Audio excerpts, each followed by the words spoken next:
Dear friends and fellow residents of West Coast GRC, a very good evening to all of you.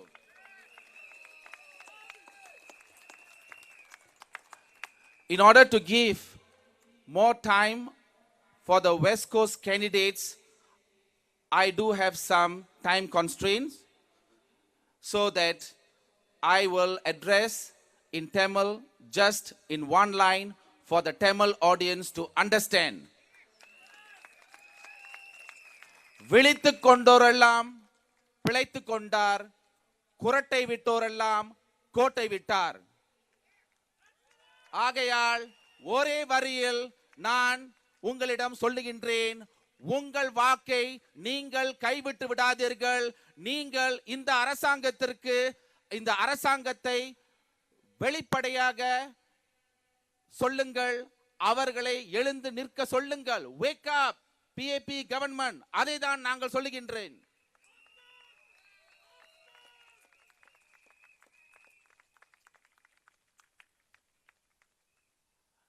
Wake up lah. Okay, this election is not just about bread and butter issues. Everywhere we go, we just hear about bread and butter. Are we not having enough bread and butter in toast box? So therefore, this election is not just about bread and butter issues and town council management, but it is about our entire system of democracy in Singapore.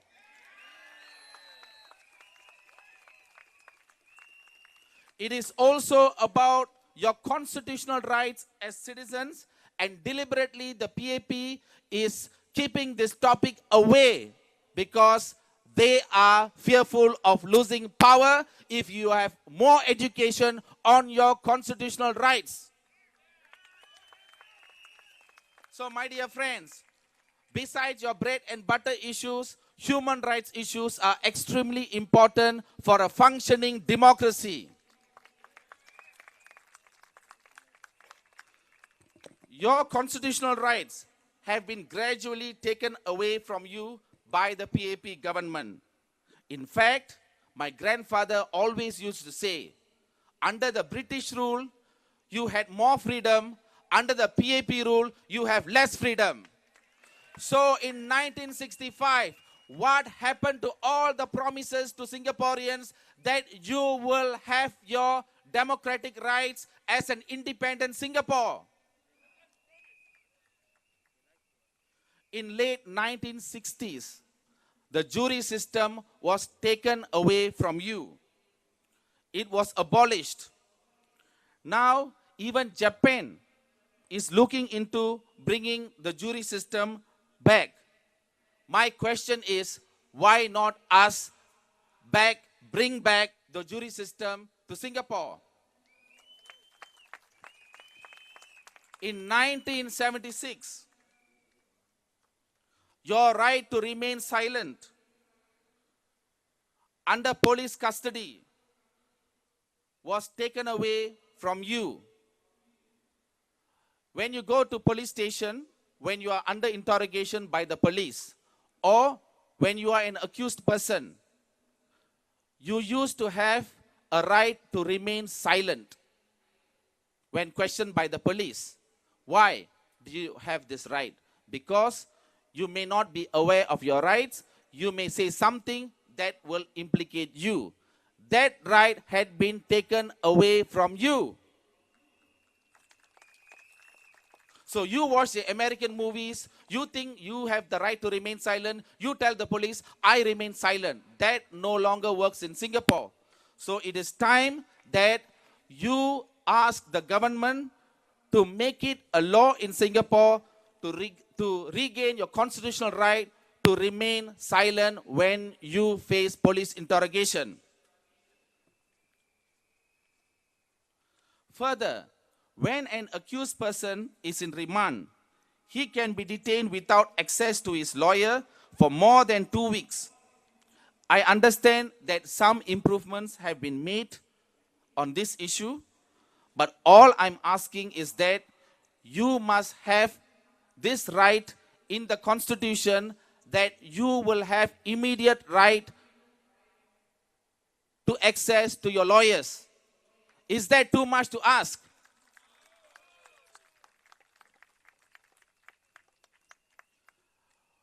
What is also lacking is the lack of strengthening of our institutions in Singapore. Why is the election department is under the Prime Minister's office?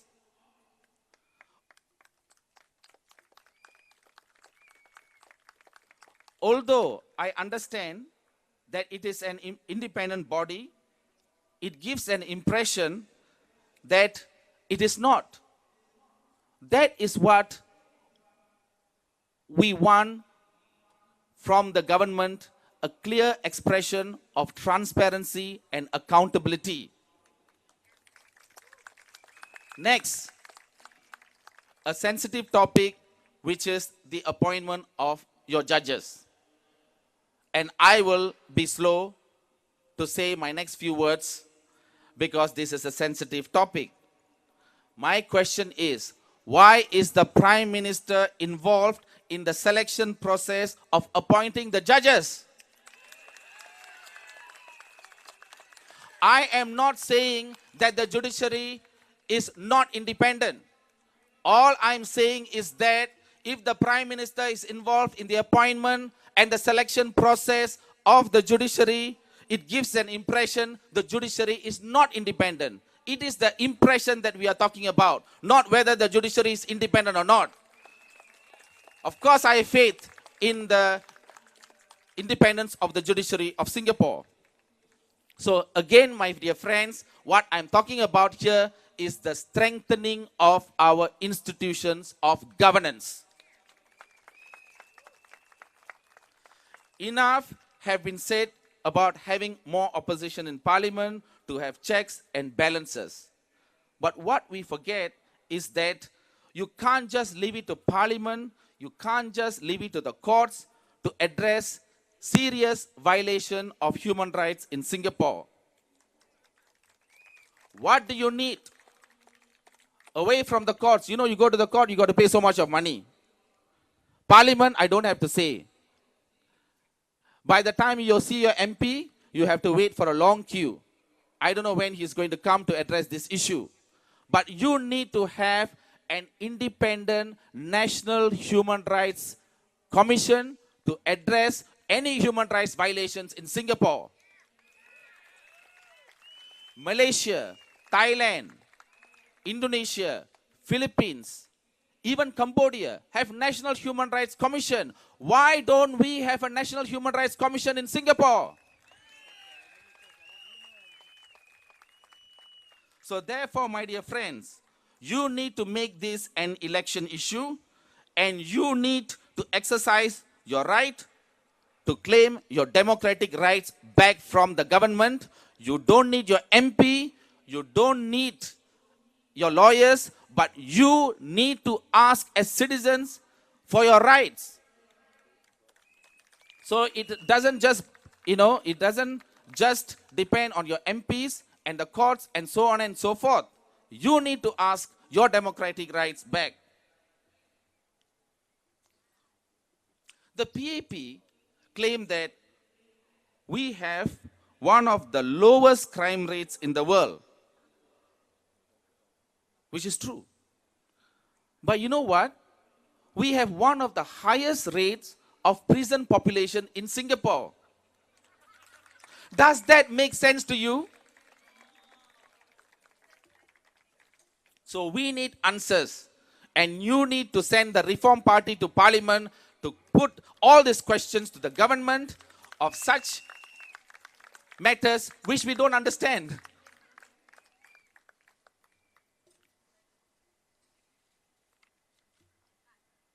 Another problem I wish to highlight is that we have too many laws in Singapore, and we get lost in these laws, and we get overstressed. When you need to smoke, just as basic as that, when you need to smoke, you have to measure how many meters you have to go away from the building, and then where to smoke, which tin can, which coffee shop, and all that. You want to relieve your stress, you want to smoke. By the time you find and measure, you get more stress. And then when you get more stress, you smoke more. Maybe it is a ploy by them to make you smoke more and take more taxes away from you.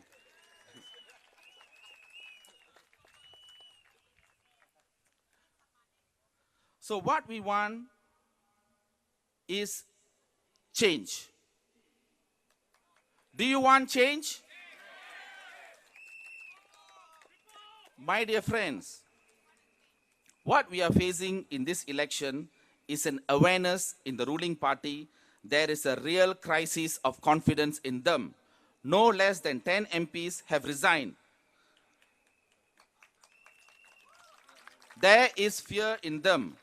Why are they so afraid to hear our voices?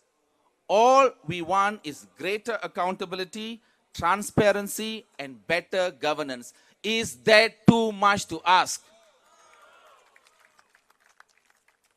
Now, even as basic as our community centers, you can only hold your wedding functions and other social functions, but you cannot conduct any political activities. Why is politics given different treatment from other activities? Do you see this in other countries? So we need to claim our political space back from the government. So my dear friends, after all these rallies and campaign, it boils down to you when you step into the polling booth next Friday.